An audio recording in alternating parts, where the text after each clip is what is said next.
What's up, everybody? Channel Pup here, and we've got a new Spider-Man trailer. No, not that one. And just a reminder, these videos are made possible by my supporters on this platform, so if you do want to support me, be sure to hit that big, beautiful subscribe button. And be sure to check out the Patreon link in the description below. So yesterday we got a reveal of Spider-Man's suit in the Marvel Avengers game in a nice piece of artwork, and on a whole, my opinions were it looked absolutely fine, but I was a little disappointed that they were clinging onto a very pseudo-MCU aesthetic. Now, in complete fairness, that's very much what they did with the overall Avengers game anyway. So it's not like Spider-Man doesn't fit in, and we do get to see him amongst the lineup and a bit of his characterization, and again, there's definitely that vibe that this is a pseudo-MCU. Now that's not necessarily a bad thing, and I'm not necessarily expecting them to change the game's entire tone, so on those grounds, how well does this work? Well, we see a bit of Spider-Man's playful, mischievous side, and we see him fighting off some A.I.M goons, rescuing some Inhumans, and then he's surrounded and the rest of the Avengers arrive, and we see him teaming up with different Avenger characters.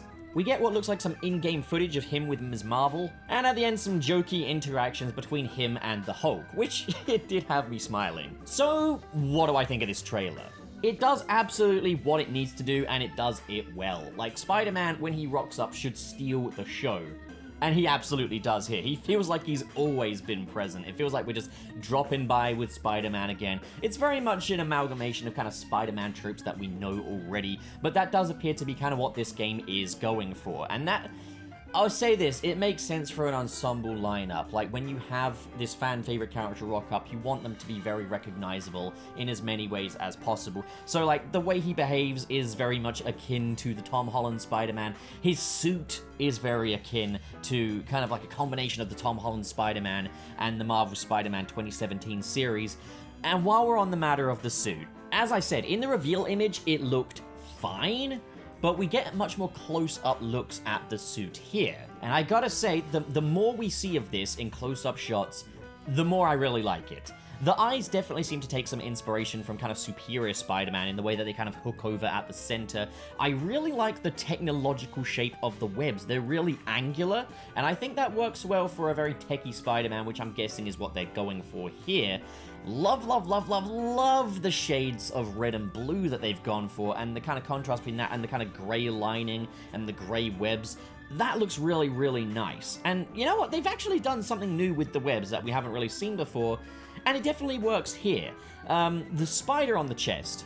I initially said that was my least favorite part of this costume design, and I still kind of feel that way because from a distance, it does look very sloppy, but close-up, you can see more the shape of it, and close-up, it does definitely look better.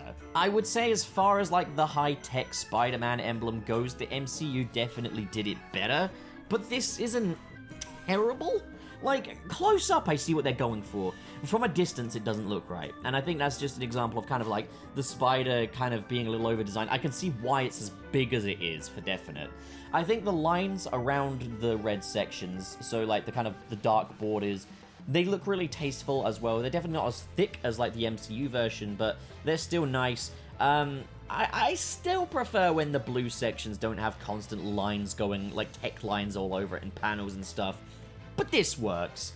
And yeah, on a whole, yeah, just a really, really nice suit. And I'm guessing, like, the majority of this trailer is pre-rendered CGI, so I'm interested to see how it will look, well, more of how it will look in gameplay. But right now, it's definitely an inspired and tasteful Spidey design. It's another tech Spider-Man suit. It's very much the modern Spider-Man, and again, I do feel they kind of overhyped how, you know, they'd gone back through Spidey's back catalog all the way back to Ditko and, like, you know, taken loads of inspiration from Ditko and Romita, because, again, I only really see that so far as it's a Spider-Man suit. But, other than that, like, it's a nice design. I like the red cutoffs at the arms as well.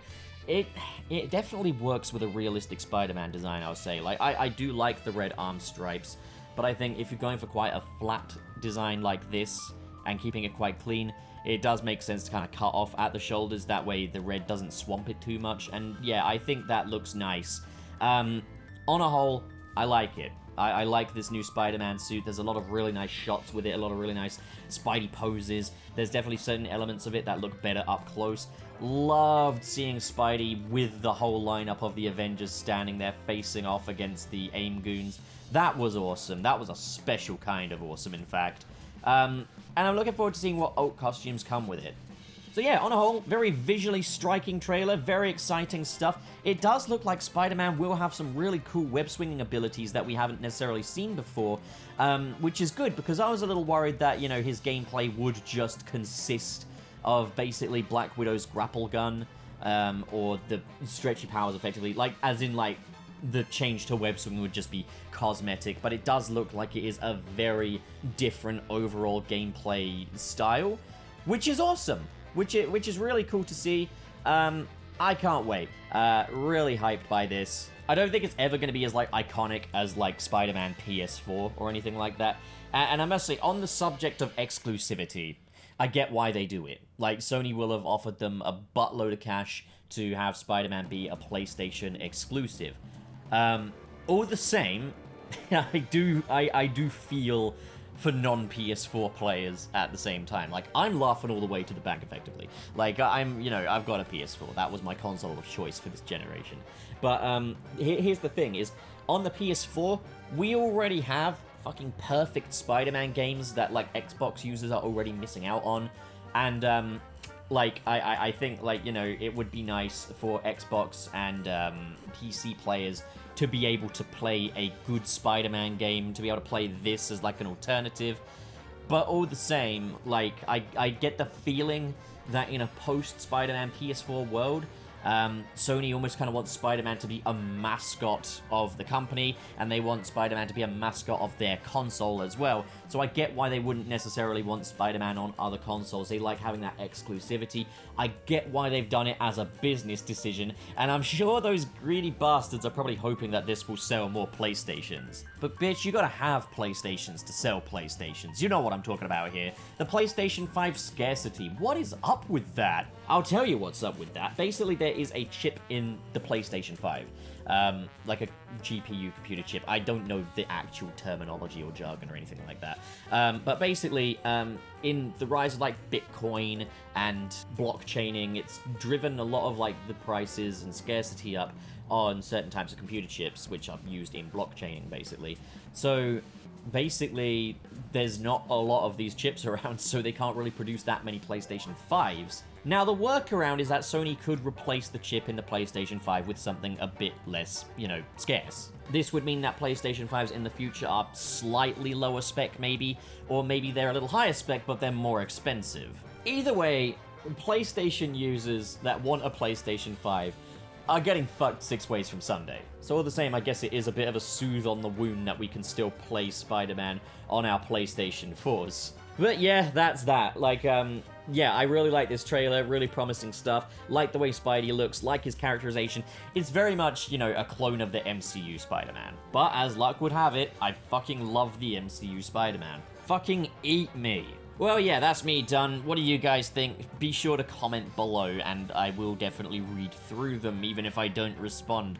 I read all of my comments. Just letting you know that. So, yeah, you're valued. Bye-bye.